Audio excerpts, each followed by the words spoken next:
Hi guys, welcome to another episode of the Rusty Beauties Restorations, and today we're gonna be working again on our 1974 TR6, which we are fire restoring. That's a new word that we invented. So in the few episodes before, we took the frame of the car, we repaired it, we reinforced the differential mounts, took the opportunity that the engine bay was empty, so we cleaned it up and we painted it. We cleaned up under the dash where the fire damage was, and we painted there as well. And then we put everything together, the body back on the frame, and we assembled whatever we disassembled in the engine bay. Why is this not coming off? Okay. Made new brake lines, made new clutch line, new fuel lines and everything. And at the end of the last episode, we even test drove the car one more time to see if we fixed the clunk that we previously discovered.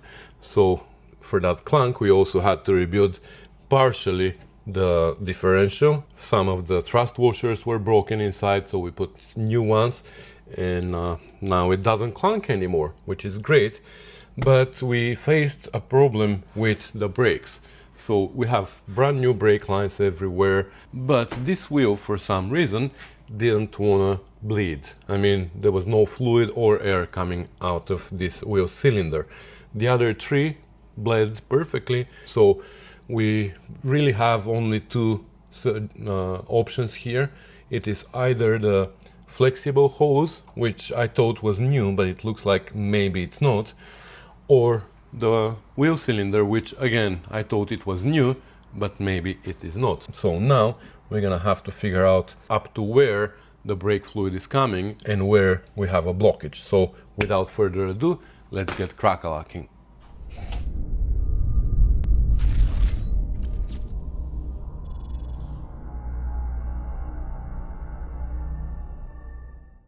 Okay, so here, if you watched the previous few episodes, you know that we made new brake lines and new fuel lines. So these are the fuel, the big ones, 5/16. The 3/16 is the brake line that comes from the PDWA and goes into this three-way splitter. And from here, one end goes into this braided hose and into this wheel. But from here, the three-way splitter also sends fluid up above the diff, comes back down on this side and goes into the other flexible line that feeds the other wheel cylinder. So we know for a fact that we have fluid coming all the way to the three-way splitter because the left side bleeds with no problem. I'm assuming that the brake line here, the copper nickel line that we made, is not blocked, but it's possible. It's possible that one of the flares is not good and somehow blocking, or maybe the flex line, even though I thought this was a new line. And the other thing is, you see the wheel cylinder here also looks new. So when we took the car apart, the left brake plate and the whole braking mechanism there looked horrible. It is actually still here, you see? Everything is a mess here. Look at the brake shoe. So instead of cleaning up this and taking care of it, I actually used two brake plates that, again, they were donated to me, already restored, like freshly cleaned, painted, new springs, new brake shoes and new wheel cylinders. So as far as I can see, the cylinders are new, but maybe there's something wrong with this one. So we're gonna start by unplugging the line that comes into the wheel cylinder here, and we'll see whether fluid is coming out of the copper nickel line. And if it doesn't, then we're gonna disconnect this and we'll see if fluid is coming this way. So if it is coming this way, but it's not coming on that side, then the line needs to be replaced. So we're gonna have to chase a little bit. So let me put you on a jack stand, as known as tripod, and we're gonna start working together. Well, first of all, let's remove the bleeder. Maybe something happened overnight and it fixed itself. I don't know, but yesterday by gravity nothing came, Then I put a vacuum line here and I sucked with my vacuum. Nothing came. Well, now it is wet. And then we tried with the brake pedal. When we were bleeding the other brakes, we tried this one too. And even with the pedal, nothing came. So looks like it didn't fix itself. So let's see. Wow, who tightened this?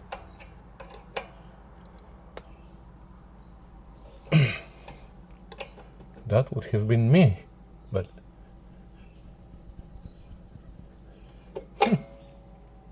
3/8. Wow. I don't think I used this special wrench, but now I have to. Okay.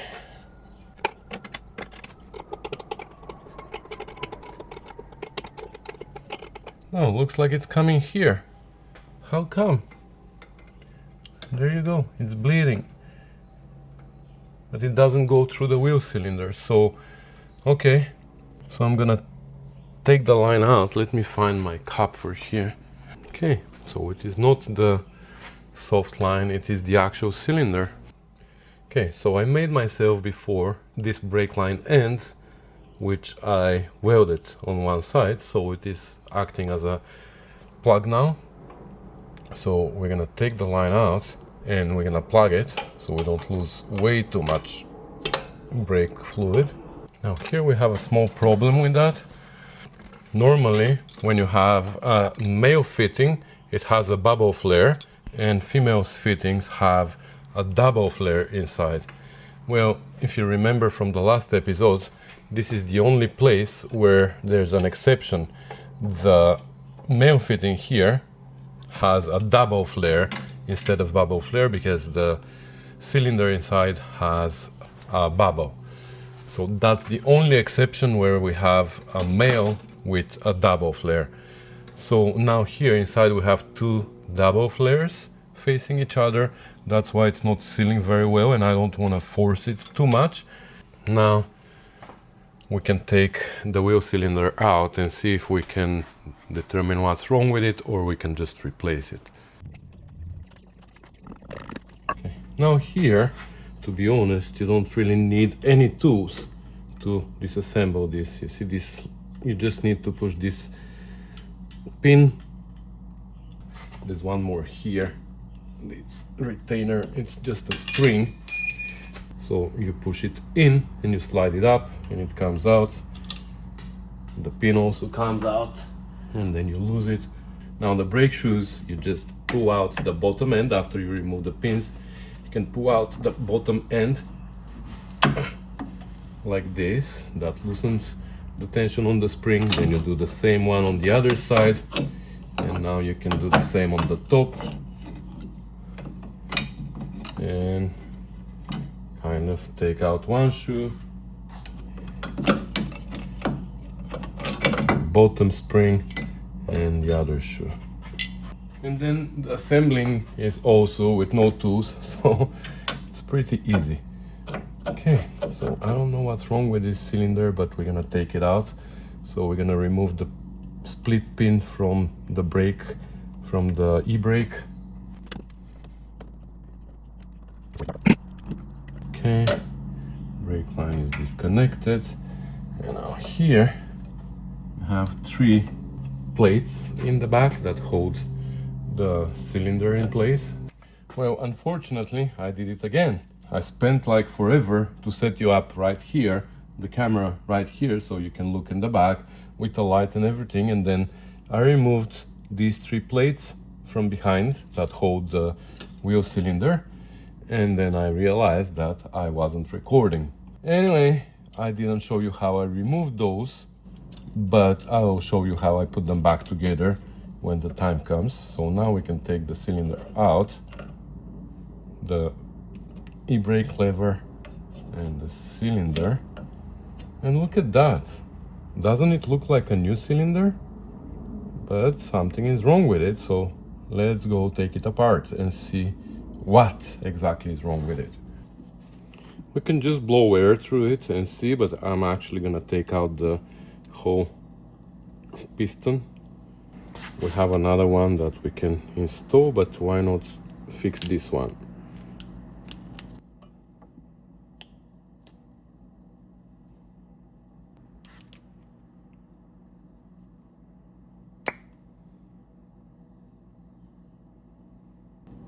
Wow, I don't remember ever taking out one of these on for a TR6 or for a Triumph.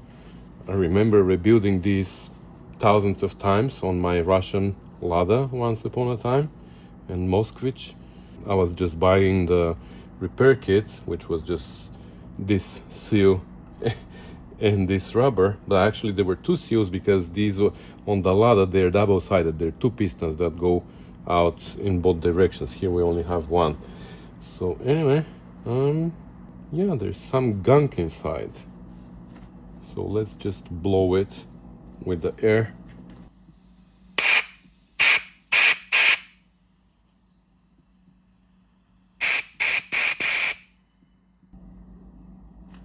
I don't know if you can see it, but I'll try to take it out. Like, look.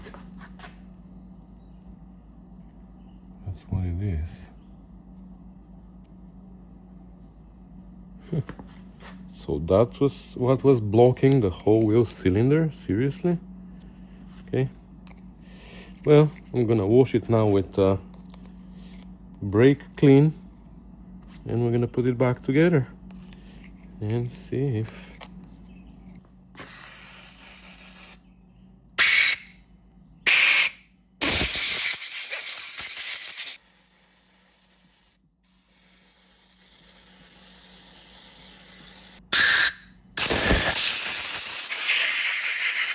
well, look at that. A little bit of WD-40, a little bit of Scotch-Brite, and a little bit of pinky grease. And look at that. It is nice and shiny inside again, perfectly clean. Now brake clean.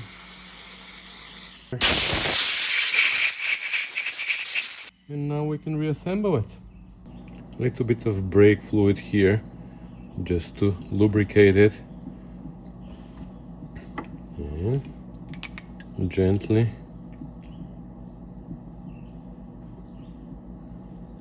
Okay.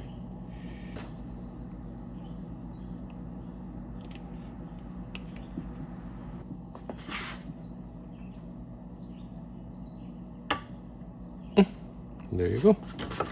Okay. Okay, I better make sure this time that the camera is rolling.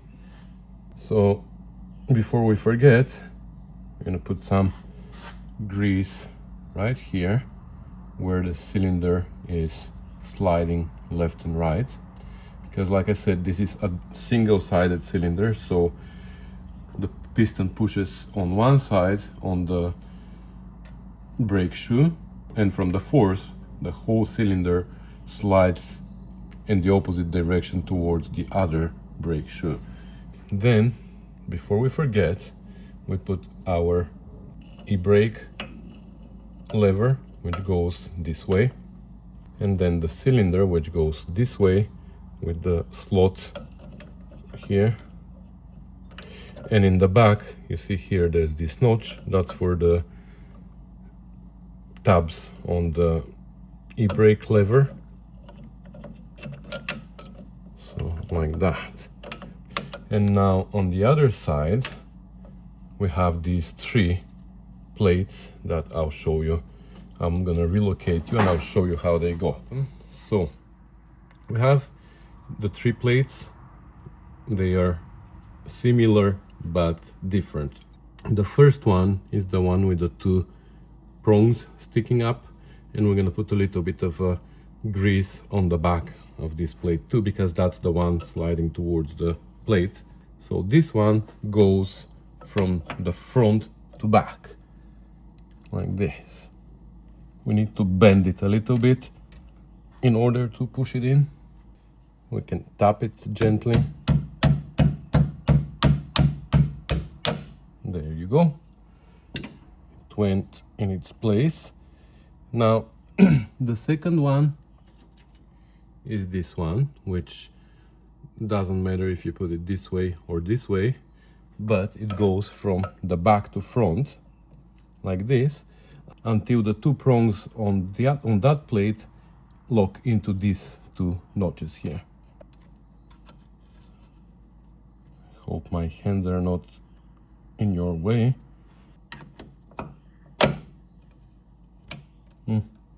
Okay, so they clicked, but they're kind of loose now, right? So this is where the third one comes, this one, and it just, again, from front to back, it just fills the gap. And now, ooh, that is backwards though. I put it backwards. It has little tabs.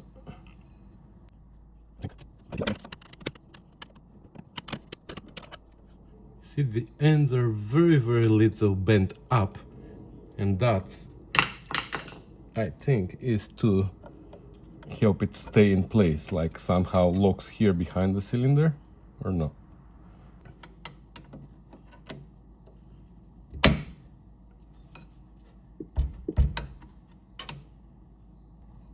Okay, it can't come out. I'm trying to see if it is gonna come out, but it's not coming out. So now you can see the whole cylinder can slide back and forth here, and that's what it's supposed to do. And then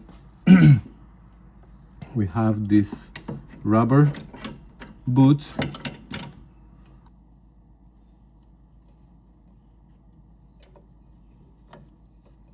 Okay. And that's it. It moves nicely. So now we can connect the line. I'm gonna put the bleeder first, because if we fixed everything, it's gonna start leaking from here too. So we don't want it to start leaking yet. Quick, quick, quick, quick. At least it's a nickel copper line, so it's not hard to bend. Oh, how long is this fitting? Good. Now let's dry it.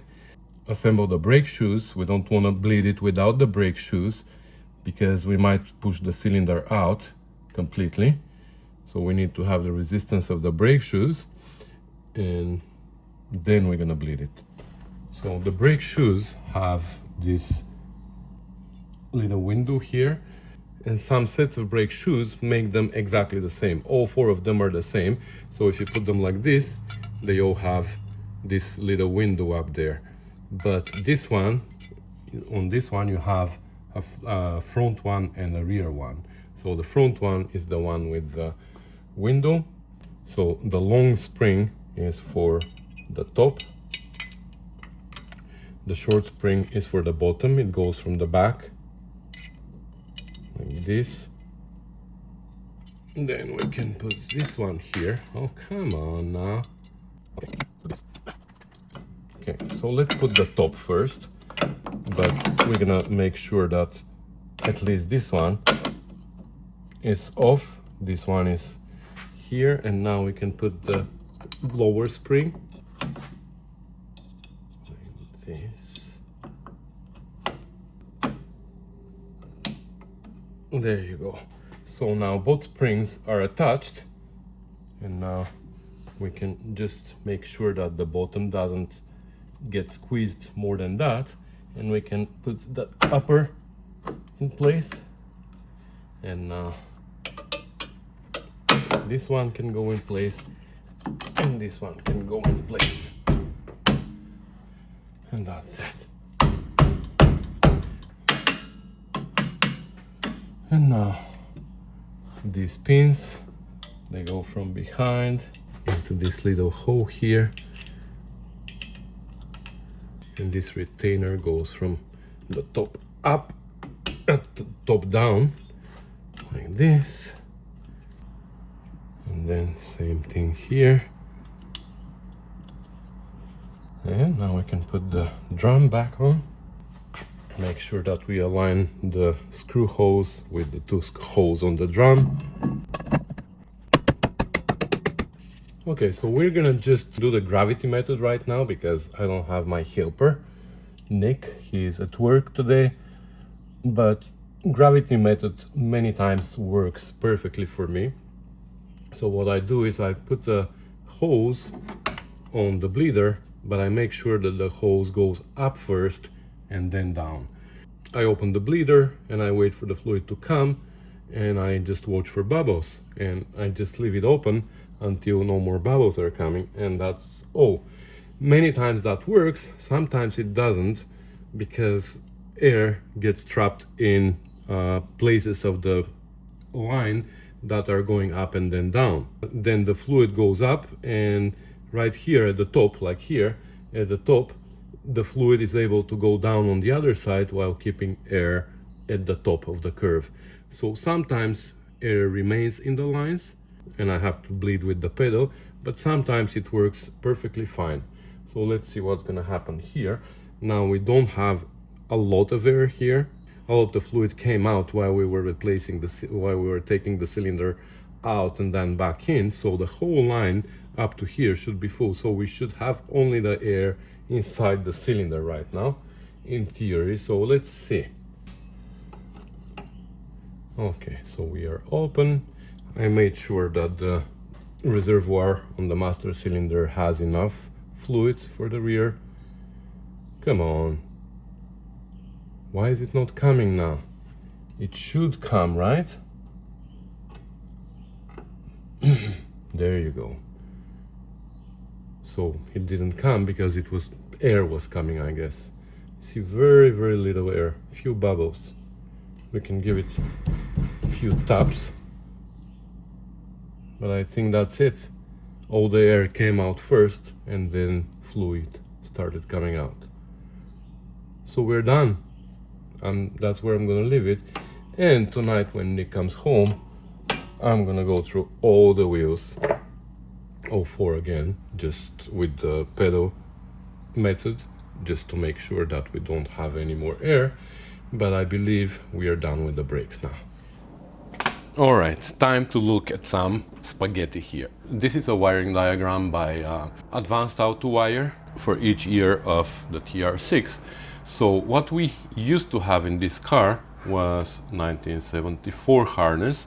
I used to have this plug with all these extra wires here that nobody needs, and I still have the seat belt module on the bulkhead under the glove box. There were also these wires here for a starter relay near the relay for the horn. And we had a ballasted system because we had this resistor wire going to the coil.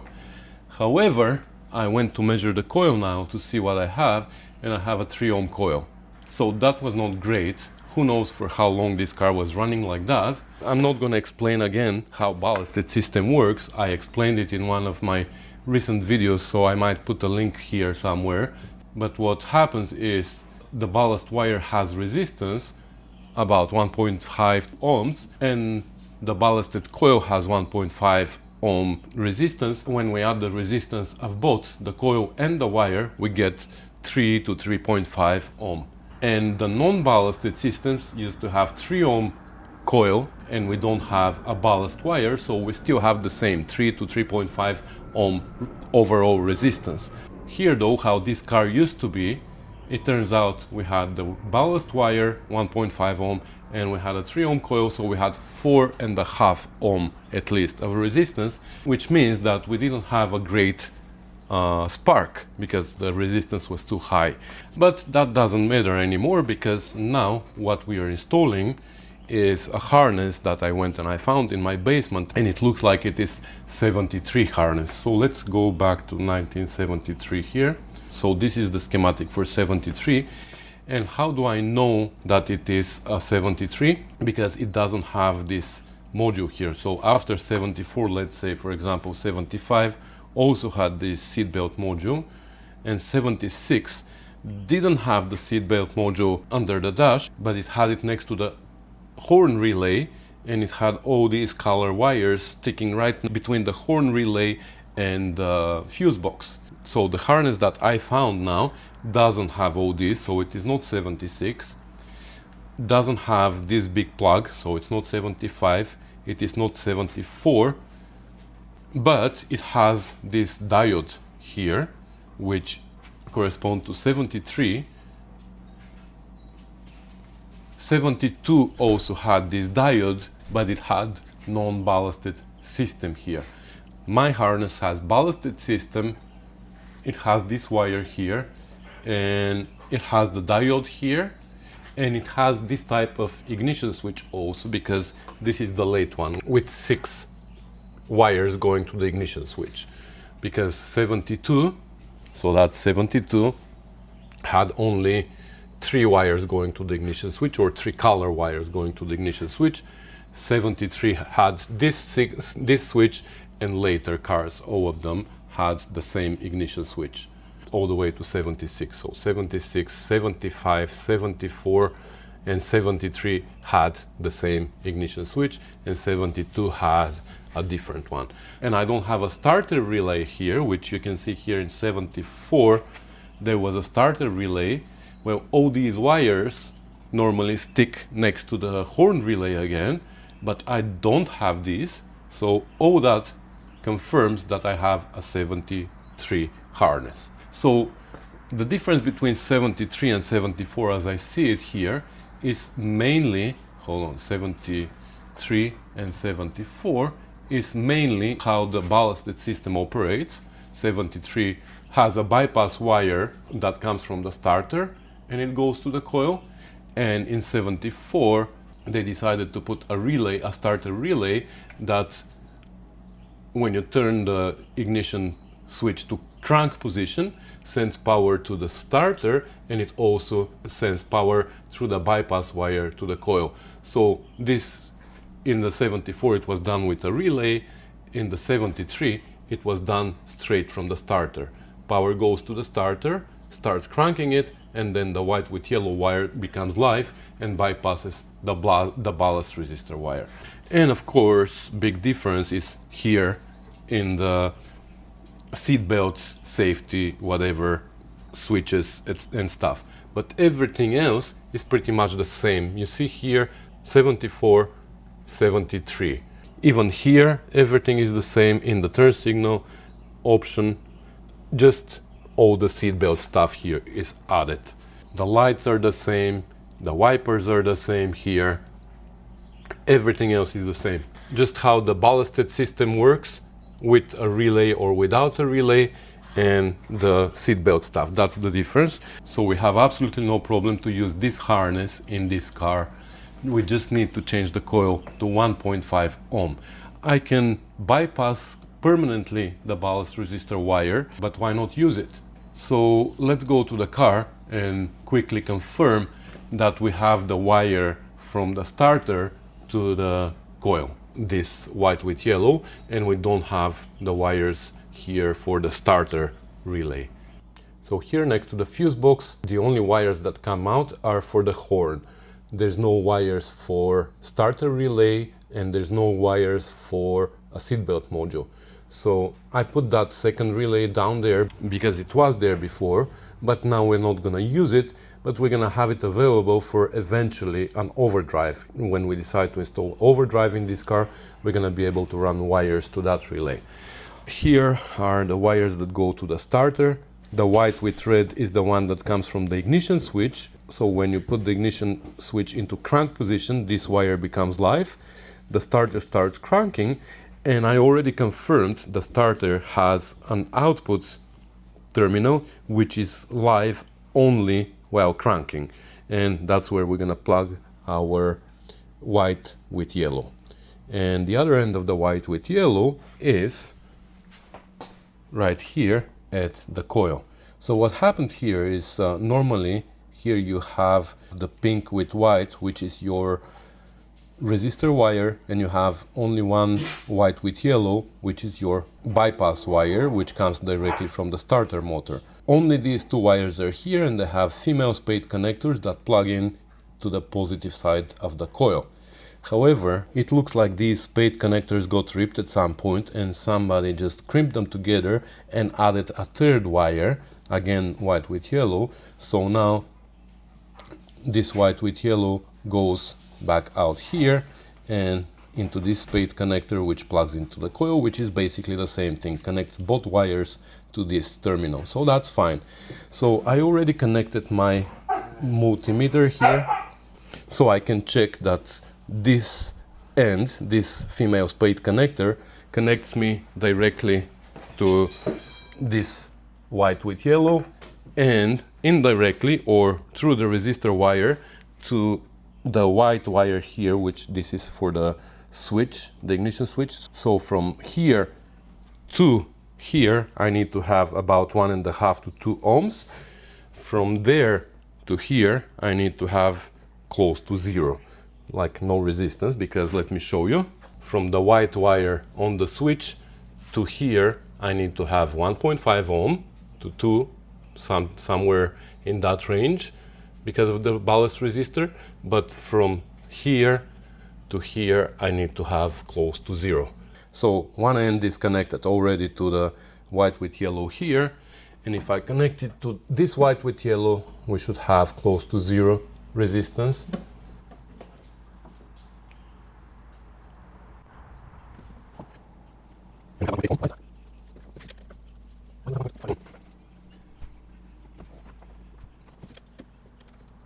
But we have some resistance in this wire, and I'm thinking that this connection here is not great. So we might redo this connection between the 3 wires, because look, it goes back to, oh my god, it goes to pretty high resistance here. So we're gonna redo this connection, but let's see the other way. If we connect this to the white wire next to the ignition switch, for the ignition switch. Here. So here we have 3 ohm. Yeah, our resistor wire should be 1.5 to 2 ohm, but looks like that bad connection there is adding another 1 ohm to the whole thing in both cases. So let's fix that. You see, this crimp here is not great. Okay, so I cut that crimped part and I soldered them together, and now let's check again. Okay, so again the back one is connected to the white with yellow there. Let's see this white with yellow first. So here it should be close to short. Still half an ohm resistance, but that's probably because of corrosion in the plugs everywhere. 0.4. Okay, it is close to short, right? And let's see the white now. Here we need to be around 1.5 ohm. Perfect, 1.7, 1.6. So that's our resistor wire. That one there is our bypass wire. Okay, so that solves one problem with the 73 harness. And the other problem is related to the anti-runon valve here. And it's not really a problem because we're using 73 harness. 73 and 74 are identical here in this location where the anti-runon valve is. However, we have a problem with the ignition switch, and I'll show you. We're gonna go to the car and I'm gonna show you. But first of all, let me show you what we are expecting to see. First of all, what does the anti-runon valve do? It introduces a huge vacuum leak into the intake manifold when we turn the engine off, and prevents the car from dieseling, because what dieseling is when from the momentum the cylinders continue sucking fuel from the carburetors, and that fuel gets ignited by too hot spark plugs or carbon deposits inside on the pistons, etc., that are glowing. So the engine continues running by momentum for a while. So that's why they put this anti-runon valve. So when you turn the engine off, this valve opens and introduces this huge vacuum leak into the intake manifold. So now from the momentum of the pistons, they don't suck fuel anymore because they just suck air through that valve. So that's the mechanical part of it. But electrically how it works is through the ignition switch. So here, let me take a pointer. So on the ignition switch, the brown wires are the ones that are always live. You see, they come directly from the battery. So all the brown wires here, this one and this one, actually 2 and 4, are always live. This one is not brown, it's drawn brown here, but it's actually brown with red. So we have permanent power on 2, we have permanent power on 4. When we turn the ignition switch to the ignition position, 2 and 3 close, and now we have power going to the coil. Also 2 and 5 close, so 5 is for radio, so your radio becomes live. When you turn the ignition switch to crank position, that's when 2 and 1 close as well, and that's when we start cranking here, while 2 and 3 are still closed. 4 and 6 are for our anti-runon valve. So 4 and 6 are normally closed actually. So when the ignition switch is in the off position, that's when 4 and 6 are closed, and that's when the anti-runon valve has permanent power. As soon as we turn the ignition on, 4 and 6 open, and now we don't have power to the anti-runon valve anymore. So while the ignition is on and the engine is running, the anti-runon valve remains closed, so we don't have a vacuum leak. But the ground side of the anti-runon valve is connected to the oil pressure switch, because if we turn the ignition off and this side powers up and we have permanent ground here, the valve is gonna open, it's gonna introduce the air leak, and it's gonna do what it's supposed to do, but it's gonna remain open and it's gonna remain powered up all the times, and that's gonna kill your battery. So we only need ground here for a short period of time until the engine actually stops, and then we need to cut the ground or the power. We don't have anything to turn off the power, but we have something that can disconnect the ground, and that's the oil pressure switch, because as soon as we turn the engine off, it still has oil pressure, right? And the pressure remains high for another 4, 5, 6 seconds.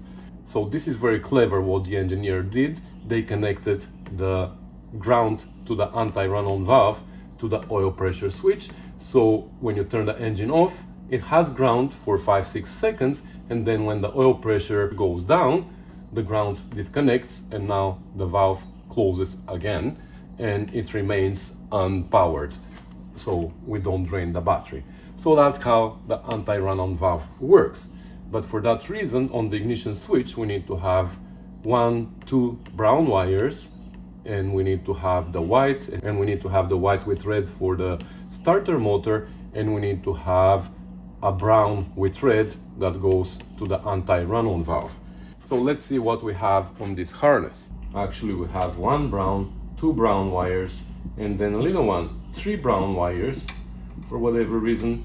Then we have white with red that goes to the starter. We have the white that powers up the coil through the ballast resistor wire, and it also powers up the green circuit through the fuse, but that's a different story.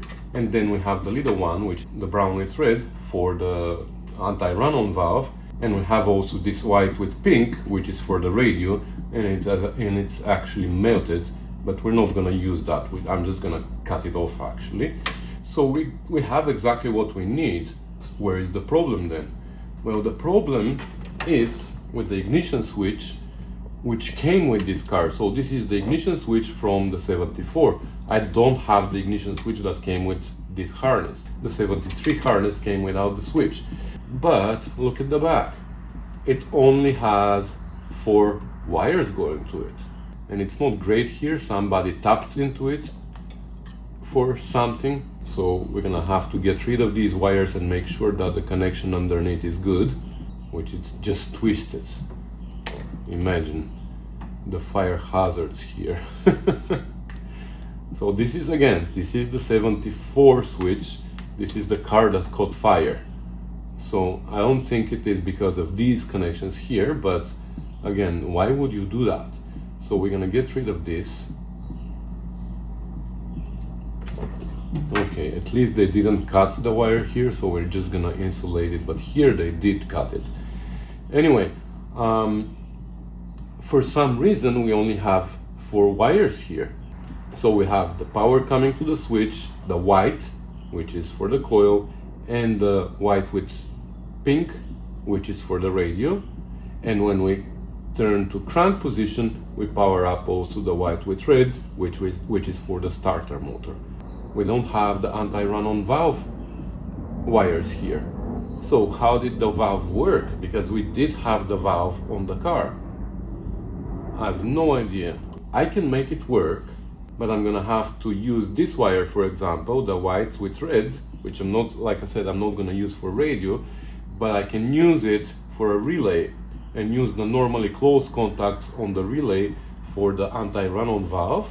So we're gonna have power to the anti-runon valve when the ignition is off, but when we turn the ignition on, this wire is gonna become live and it's gonna activate the relay, which is gonna open the normally closed contacts of the relay, and it's gonna cut the power going to the anti-runon valve. So that's how I'm gonna solve the problem. The question is, how did it work before? I don't understand that part. So electrically, we know how to solve all the problems, except I have another problem that I wanna resolve, that I am creating myself. I don't like the ignition switch down there. It is installed down there because of this steering lock here, so that locks the steering column. But you know what, I don't care. I don't want my steering column to lock. I just don't want my switch to be under there, because that is so inconvenient spot for TR6. It's incredible. So I was thinking for all kinds of solutions. I was thinking maybe I should mount it here, but it's too exposed and it is like not great position too. The other idea that I have is right here where the dimmer switch is. So I think that's what I'm gonna do. I'm gonna make the hole on the dashboard a little bit bigger, and I'm gonna do it there. The only thing that I don't like there is that the keys are gonna dangle here, but under this I don't have much stuff. I only have the brake light and seatbelt light, fasten seatbelts or something for 74 car. So the key is dangling there, whatever. I'm gonna live with it. First of all, I'm gonna cut this. I don't need this part. Hopefully that's not gonna make everything from the switch inside fly. Then we're gonna clean up these wires properly. We're gonna make spade connectors on this end, and we're gonna plug everything to this. We're gonna make the relay, and that's gonna be it. But yeah, looks like this ignition switch is from 70 to 72, because in 73 we had 6 prongs here and we had the anti-runon valve, but in 72 we had a switch with only 4 prongs without anti-runon valve, and 70 and 71 as well. 69 also had 4 prong switch, but it was a different switch that was going onto the plinth. So I guess this ignition switch is not the original from this car. It's not from 74 for sure. Anyways, we're gonna make it work because I wanna use the anti-runon valve. Okay, and I just wanted to show you here this craziness as well. Like, why do people do that? This is the brown wire for basically the main power. So this brown wire is always live, and look, it's been twisted here. It's been cut and twisted together with the other one. At least solder it or crimp it. We're gonna have to solder it here and make sure it is nice and solid connection.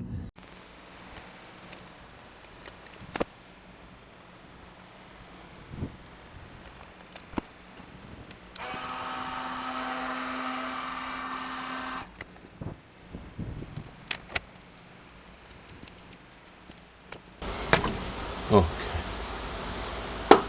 We are in the middle of a crazy storm actually. So the purple with pink, which is melted also, I'm just gonna cut off. I don't need it. It's not live, so it doesn't really matter that end there. There's these two. I'm just gonna put a little bit of shrink wrap around them because I don't want them to make contact somewhere. Actually around this one as well. And this one. So everything is insulated.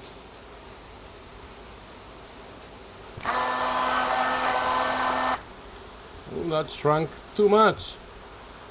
And here's our switch. I cut all the wires. Now we're gonna put male connectors here, and obviously we're gonna connect black with red with black with red, white with white, brown with brown, and then we're gonna be left with this power, and this is the brown with red. So we're gonna hook them up to a relay. So the normally closed on a relay, 30 and 87A are the normally closed. So we're gonna hook up 30 to main power and 87A right in the middle. So when the relay is off, these two are closed and we're sending power directly to the anti-runon valve. When the relay is on, which is when the ignition is on, then these two open. Now here there's another power which I don't know what it is for, but I'm gonna just plug it into the normally open. So this is 87. So 30 and 87 are normally open. When the relay is activated, they close. So plugging this here is doing nothing. When the relay is activated, it's gonna just connect this to this, but they are already connected here, so it's doing nothing. But it gives me an opportunity to use this wire and also to cover this contact, because when the relay is live, this prong is also going to be active too, and if there's nothing plugged into it, it might touch somewhere, you know. But this way we have dual purpose. So now here we just need to connect to permanent ground somewhere, and the other one is going to be connected to the white with pink on the ignition switch, which is going to activate the relay, because if it has ground here and power here, it's going to activate. And that's it. The other three wires, we have three wires to connect to here, right? And that's it.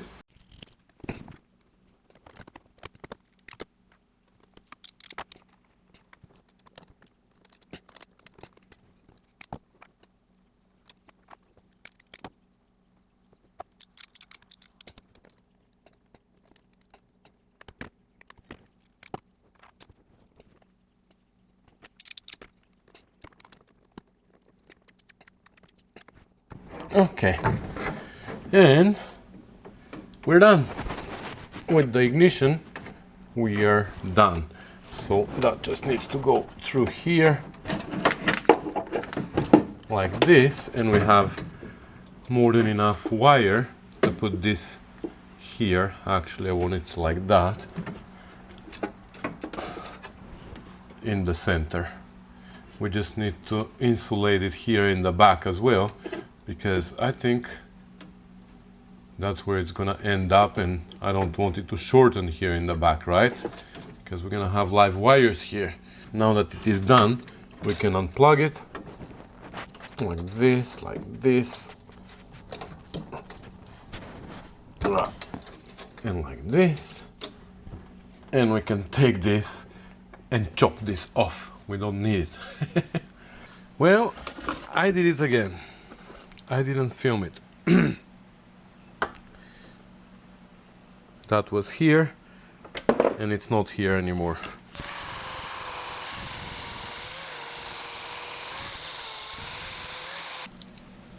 Okay. This. Oh, there you go.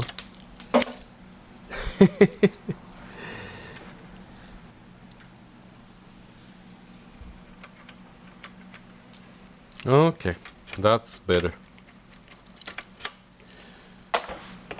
Can we make that cup work here, but make it shallower? There's no point though, because it's, I don't know. How do we insulate all this? Just like that. Okay. If you say so. It was your idea.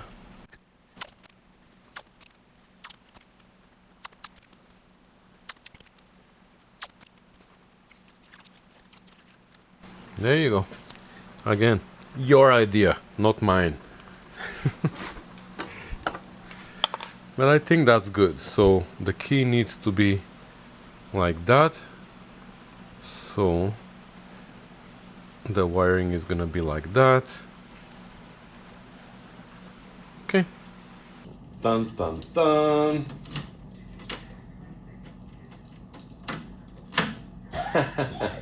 Alright. I know that was the main reason why I didn't want to put it here, because the keys were gonna dangle, but it's not a big deal. I like it here.